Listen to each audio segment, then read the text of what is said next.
મિત્રો, તમે લોકો જે રોજ એક્સપેન્સ કરી રહ્યા છો, એટલે કે ખર્ચો કરી રહ્યા છો, જે પણ નાનો મોટો ખર્ચો, લેટ્સ સે કે તમે કોઈ કોફી હાઉસમાં જઈને કોફી પીધી, કે પછી કોઈ ટી શર્ટ લીધી, કે ઓનલાઈન શોપિંગ કરી, કે પછી સડન ફ્રેન્ડ્સ સાથે ટ્રીપ પ્લાન કરી.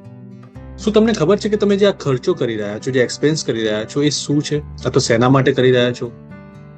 એટલે કે એ તમારી નીડ છે, એ તમારી વોન્ટ છે, કે તમારી વિશ છે? જી હા મિત્રો, આજે આપણે વાત કરવાની છે એક્સપેન્સની.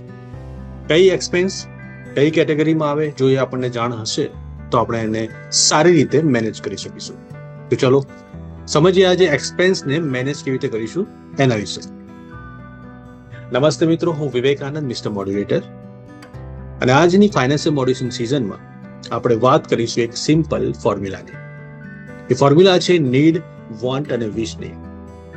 આ ફોર્મ્યુલા જો તમે સમજશો તો તમારા એક્સપેન્સને તમે બહુ સ્માર્ટલી મેનેજ કરી શકશો, અને એ પણ એકદમ સ્ટ્રેસ ફ્રી, ગિલ્ટ ફ્રી અને full of control.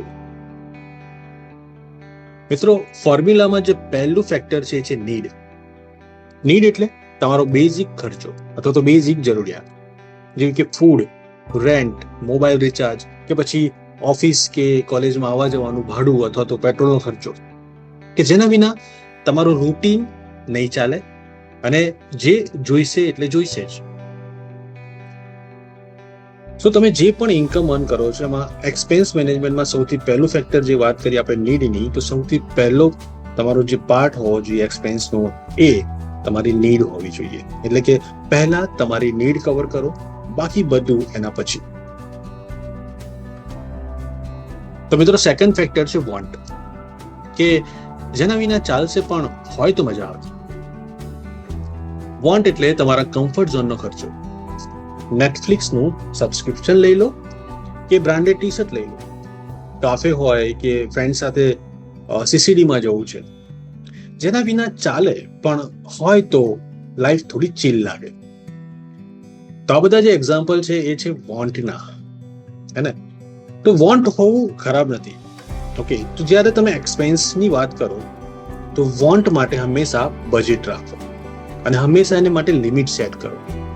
That will help you to control your expense. અને ત્રીજું ફેક્ટર છે વિશ, એટલે તમારી ઈચ્છાઓ, તમારા સપનાઓ, જે હાલમાં સપના છે અને એ પણ તમારા બજેટ ફ્રેન્ડલી નથી અથવા તો તમારા પોકેટ ફ્રેન્ડલી નથી. વિશ એટલે તમારા dream expenses like iPhone, Goa trip અથવા ગેમિંગ લેપટોપ, જે એક્સપેન્સિવ છે, એટલે મોસ્ટલી તમારે એને લેવા માટે ઈએમઆઈ નો ઓપ્શન ચૂઝ કરવો પડે.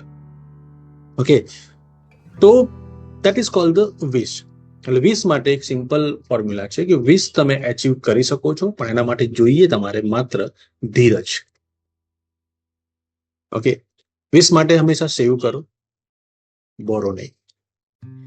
મિત્રો, એક્સપેન્સ માટેનો એક ગોલ્ડન રૂલ સમજી લો કે વિશ એટલે કે તમારા સપનાઓ માટે, બોરોવિંગ એટલે કે ઓછીના પૈસા લેવાનું ટાળો. તમારા સેવિંગથી, તમારા ઇન્વેસ્ટમેન્ટથી તમારા સપના પૂરા કરવાની જે એપ્રોચ છે એ યુઝ કરો, નહીં કે ઉછીના પૈસા લઈને એન્જોય કરવાનું. મિત્રો, તમારા પૈસાની વેલ્યુ સમજો. આજે જે 100 રૂપિયાનો ખર્ચો છે એ કદાચ જો તમે સ્માર્ટ ઇન્વેસ્ટમેન્ટ કરો તો કાલે ઉઠીને તમારા માટે 1000 રૂપિયા બની શકે છે. પૈસાને તમે કંટ્રોલ કરો. જો તમે એમ નહીં કરો તો પૈસા તમને કંટ્રોલ કરશે.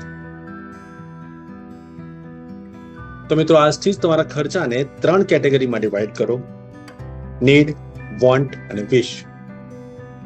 અને કમેન્ટમાં લખજો કે આઈ ચૂઝ સ્માર્ટ સ્પેન્ડિંગ. શેર કરો આ વિડીયોને તમારા કોલેજ ગ્રુપમાં અને બનાવો એક સ્માર્ટ સ્પેન્ડર કોમ્યુનિટી. જી હા મિત્રો, આજે આટલું જ. નેક્સ્ટ એપિસોડમાં આપણે જોઈશું ઇન્ફ્લેશન વિશે, કે જે તમારા ખર્ચાઓ પર સૌથી વધારે અસર કરે છે.